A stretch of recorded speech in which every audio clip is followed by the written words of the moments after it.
Thank you. I'll kind of start where Tim just ended about sustainable diets and supply.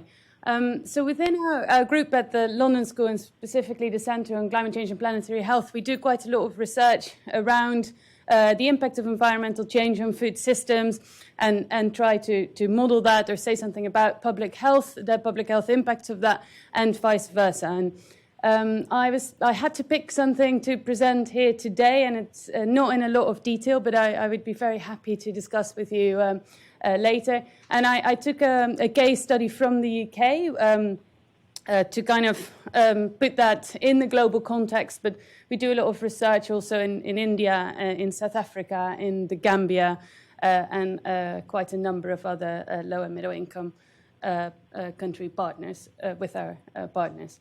I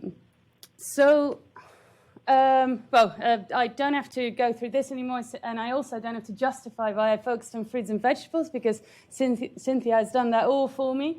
But yeah, we're not exactly delivering the nutritional health that we are aiming for with our current food systems, and fruits and vegetables feature quite highly in that and are quite a big part of the problem, together with fiber, diets low in fiber, which also are partly related to fruits and vegetables. But these are the figures that I dug up from the Global Burden of Disease study, where in the UK, according to our recommendations, about just under 30% of the people are adhering to the guideline on fruit and vegetable consumption. And in the US, although the guideline is slightly different, it's just over 10%, leading to similar percentages of mortality attributable to these low consumptions of fruits and vegetables. And that is quite interesting, because I put the UK and the US example on here, but it doesn't really matter which dietary guideline you take from anywhere in the world. Fruits and vegetables feature very highly, and of course also, and we will hear from Walter and Marco later, but also of course in the Eat Lancet, the planetary plate. This is the key focus of going towards more sustainable diets and healthier diets. And the fact that these two are linked, the healthiness of those diets and the environmental sustainability of those diets is quite well known. We saw a few examples from the Eat Lancet. This is a specific example from the UK, where we modeled a greenhouse gas emission reduction through the food system without aiming for health gains, but we saw health gains nonetheless. And also the other way around, where we said what would happen if people would adhere more to the Eat Well guide, which is our national dietary guidelines, and not so much in terms of water footprint, but certainly in greenhouse gas emissions that would go down.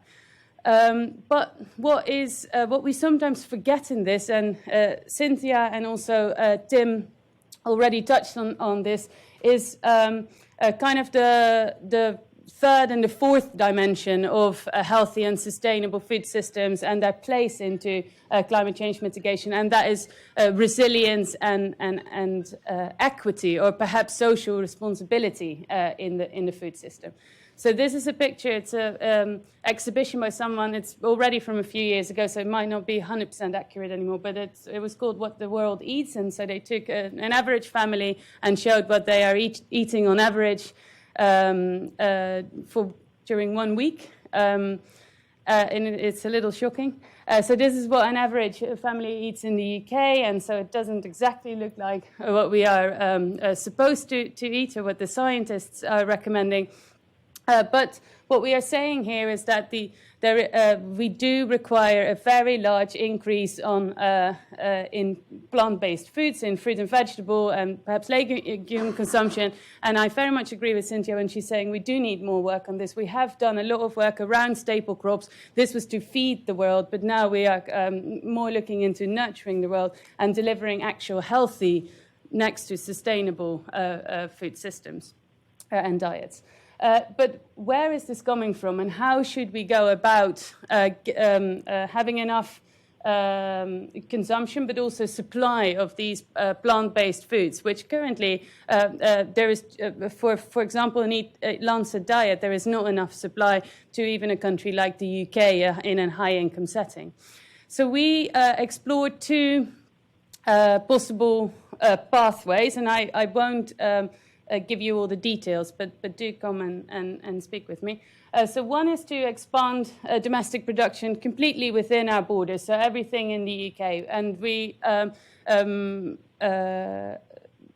explore different scenarios and to see how do we even get to the Eat Well guide, which is not as sustainable as the Eat Lancet guide, but it might be an intermediate step.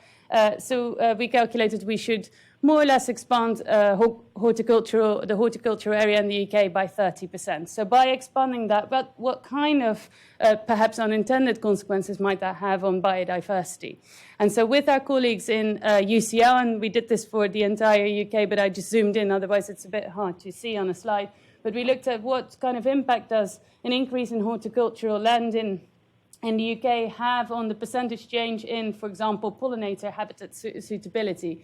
And, it ranged very much from area to area. And, of course, the model had lots of restrictions and priorities where a certain type of land use was preferred to turn into a horticultural area than others. But all in all, it seemed to have a net positive outcome for pollinating insects.